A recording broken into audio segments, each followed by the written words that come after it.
आज्ञा नमस्कार। नमस्कार। आमे ओडिशार माछ चाष विषय तो बहुत जिनस जानिछे आज्ञा। ओडिशार भी माछ चिंगुड़ी चाषर प्रबल डिमांड से बहुत चाषी एबे जो माने कि माछ और चिंगुड़ी चाष रे इन्वॉल्व अछंती संपृक्त अछंती से माने को पद्धति रे चाष करूछंती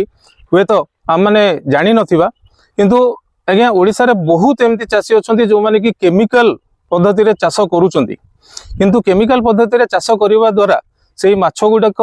रप्तानी योग्य हो ना जो कि चाषी मानकर बहुत लॉस होउछ आज्ञा। किंतु आमे आज आसिक पहुंचीचु भूषणपुर एरिया एमती जड़े चाषी पाखे जी कि सी जैविक पद्धति रे माछ आ चुंगुड़ी चाष करी बहुत लाभवान होउछंती। तो तांकठु आज्ञा आमे डायरेक्टली सुनिबा जे केमिति सी जैविक चाष करी जैविक चाष रे तांकर माछ चाष करी लाभवान होइछंती से विषय रे आज्ञा सुनिबा। सो नमस्कार सर करूची। नमस्कार सर आपन को नाटा टिके कहबे कि? मो ना होची प्रताप चंद्र मंडल। सर आपन सर केते वर्ष हलानी माछ चाष करी आछुन सर? माछ चाष तो सर प्राय 22-23 वर्ष हेलानी माछ चाष करूची। तो सर जैविक पद्धति रे माछ चाष करिया केबेठु आरंभ कले आपन? सर ए 3-3.5 वर्ष हबो। 3.5 वर्ष भीतर आज्ञा। तो आगुरु आपन जो केमिकल पद्धति रे चाष करूथिले आ वर्तमान रो जो माछ चाष करूछंती जैविक पद्धति रे ता भीतर डिफरेंस कोन आपन अनुमान करछन सर? बहुत डिफरेंस कहीं कि ना आमे धरंतु 22-23 वर्ष चाष भितर आज धरंतु 3-3.5 वर्ष जो आम जैविक प्रोडक्ट चाष करूचु तो तार भीतर डिफरेंसटा कौन जानी पारिलु जोटा कि एपर्यंत विगत 20 वर्ष पूर्व 20 वर्ष रे जो चाष आम करूँ तार लाभवान तो दूर कथा टोटाल आम हिसाब भी पाऊन तापर विभिन्न प्रकार तार चाषर अलग अलग प्रकार ये थिला जोटा कि आम चिह्न पकाऊँ जिओलेट पकाऊँ तापर अन्य प्रोडक्ट भी पकईकि आम देखीलु जोटा कि आम देखा गले हिसाब आम ठीक पाऊन तो से हिसाब देखला बेलू आम लस ही होता एवं 3 वर्ष भितर आम जहाँ देखिलु बर्तमान जोटा आमर मेन टार्गेट थिला जेमिति कि आमर माछर परसेंटेज केते पकईलु केते काढ़िलु द्वितीय हूँ कौन आमर माछ जमी केमती खाऊँ केते बढ़ुंट ये सब हिसाब से मुझे जहाँ देखिली मोटे गोटे भल बेनिफिट अच्छी। तो आपण ये जो माछ गुड़ाक आपणकर आखपाख एरिया जो कंज्यूमर माने नौचंती आपणकठू सेमानकर आज्ञा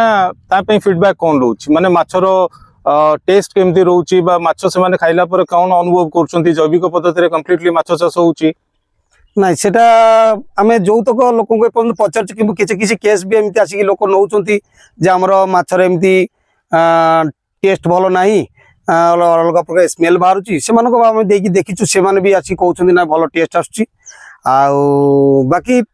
लोक किसी लोक रेगुलर नहीं व्यवहार कर बेनिफिटा भल रोचे आम पाखे खबर अच्छी आउ किसी लोक एपर्यंत रेगुलर करना कि माने प्रोब्लेम सकाशे धरतु किसी असुविधा हो जोटा कि आमर माछ मरुंट कि माछ को कौन असुविधा ऑक्सीजन फेल यही सब समय लोक आसी किसी पकईकि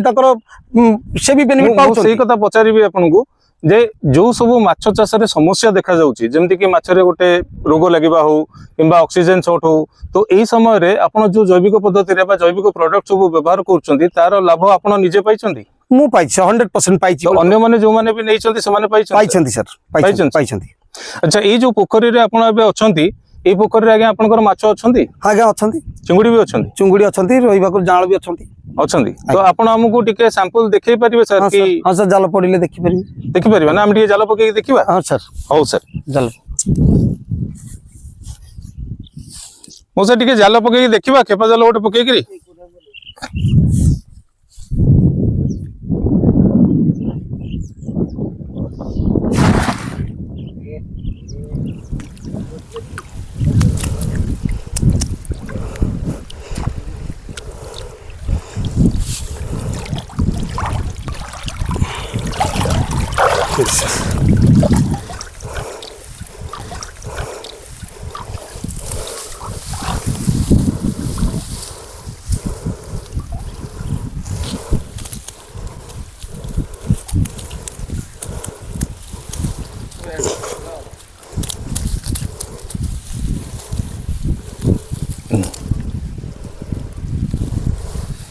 तो भाई मैंने देखुंट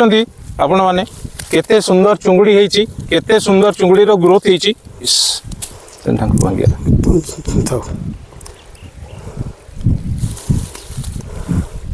अच्छा प्रताप सर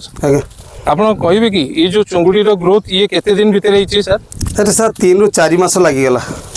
3 ରୁ 4 मास सर 3 मास भितर एतिकी ग्रोथ ହେଇଛି सर? आगे आगे 3 मास सर। तो आमर भाई मान को कहबे कि जे आपण को प्रोसेस रे केमिति चाष करूछंती आउ ए जो चिंगुड़ीर ग्रोथ ହେଇଛି या ପାଇଁ सब कोन कोन प्रोडक्ट व्यवहार करूछंती माने मु कहया कथा जे धरंतु आपण एबे पोखरी प्रिपरेशन स्टेज रे अछि तो पोखरी प्रिपरेशन स्टेज रु हमर फाइनल कैचिंग पर्यंत आपण केमिति प्रोसेस रे कोन चाष करूछंती जे हमर कहबे भाई मान को धरंतु हमर एबे पोखरी बर्तन सुखी की अछि आमे चाष करवा अवश्य वर्षा टाइम प्राय तो हमर चाष आरंभ होची वर्षा टाइम रे एरिया रे हमर टी पानी प्रॉब्लम अछि जति वर्षा टाइम रे चाष होची तो पानी हमर आगे शिफ्टिंग करछु पानी ताकू जदी लोड हे जाउची तापर आमे स्टार्टिंग धरंतु आमे टारगेट करछु आगो को जेमिति हमर 8-10 दिन थबो कि 15 दिन थबो आमे नमर बायोफिट रो अछंती हमर अछि सॉइल हेल्थ इनवायरनमेंट टेक्नोलॉजी जोटा कि सेट सेटा को आमे गोटे एकर को गोटे लीटरटा पकई दउछु पकई देला परे आ धरंतु आमे सेठु अनौछु जेमिति हमर जाळटा पडिबार धरंतु 4 ରୁ 5 दिन रहिबो से टाइम रे हम गोटे हल्का पोचो जेमिति बादाम पिडिया ता साथे रे हमर गुड़ हमर बायोफिट रो अछि पेड भेट ताकू आउर किछि जिंस को हम ऐड करके ता गोटे पोचो करछु गोटे 24 घंटा पर ताकू ऐड करछु पोखर रे कर देला पर जेमिति हमर धरंतु चुंगुड़ी हो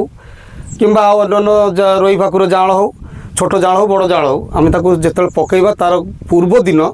आमे एकर को गोटे लीटर बायोफिट रो कल्चर aqua कल्चर ताकू पकई दउछु पकई देई कि हम चुंगुड़ी किंबा जाळ पड़ी जाउची तापर आपण मासु मासु केमिति मेंटेन करूछंती मास सर मास जदि आमे कहबा जेमिति कि धरंतु फास्ट स्टार्टिंग टा हमरो गोटे मास रे हम मेंटेनेंस करूछु मास केमिति गोटे मास पूरी गला कि 20-25 दिन ठू आमे पुणी से सेट टा को पकाउछु पकई तार गोटे 3 ରୁ 4 दिन भितर पुणी aqua कल्चर टा को पकाउछु आउ जेतेबेले देखुछु जे माछर ठीक टाइम आछी एवं हमर जो धरिबा टाइम टा से टाइम रे हमें 15 दिन भी कल्चर aqua कल्चर टा को व्यवहार करूछु आउ सेट टा को हम मास ही रखुछु ता साथे हमर जेमिति कि फीड दिया होची फीड ता विभिन्न प्रकार फीड दिया होची धरंतु हमें कोटारे बादाम पिडिया साथे हमर राइस ब्रांड टा पकिया होची कोटारे हमर जेमिति दाना भी विभिन्न प्रकार दाना पडुची किंतु हम सब साथे हमें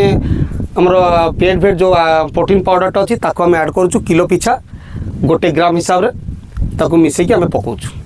तो आपणकर जो जेतिकी भी 3 वर्ष हेलानी आपण नेटसर्फ रो बायोफिट प्रोडक्ट यूज करूछंती पर्टिकुलरली जेतोळे हमर ऑर्गेनिक एक्वा कल्चर बा जैविक माछ चाष पई होची तो आपण चासी भाई मान को कोन रिकमेंड करिवे जे से माने ऑर्गेनिक करिबा दरकार ना नाही जदी ऑर्गेनिक करिवे बायोफिट रो उपकारिता ताको पई कोन रहिबो सर ऑर्गेनिक रे करिबा पई एटा मु समस्त चासु कहबी 100% करिबा दरकार काहे कि ना जेतु मु जदी आज 23 वर्षर चासी तो मु भाबुची एठी तो चाष किछि ना आउरी अंत तो 20 वर्ष पूर्व तो हेतला किंतु लोकंकर डेवलप कोन होईची डेवलप सर किछि हेनी माटी वर्तमान जो परिस्थिति हेची माछ पकैला माने ही माछ को रोग विभिन्न प्रकार रोग जोटा कि रोग देखा जाउ नथला विभिन्न प्रकार रोग से रोगर अलग प्रकार से सब कहि जिंस होची रोग ये रोगर कारण होची मेन हला केमिकल जे जिंस मु जोटा को फील करची धरन तो हम चूनो प्रति मास पकोतुलु जियोलाइट पकोतुलु एमिति अनेक प्रकार प्रोडक्ट पकेतुलु किंतु रोगटा को कोन ए पोखर रे बिल्कुल भी चूनो और जियोलाइट व्यवहार करि नाथि आज प्राय 3 3.5 वर्ष जो दिन मु बायोफिट धरिची मु बायोफिट रिजल्ट 2 ରୁ 3 मास तो जानि देची से दिन मु ट्रायल करची 6 मास प्राय 8 मास जाके मु ट्रायल करची पोखरी सुखई कि पुणी आउ थर पानी भर्ती माछ छाड़ी पुणी देखी जोटी मोर डाउट है ये थी मोर चूनो जियोलाइट प्रयोजन किसी ना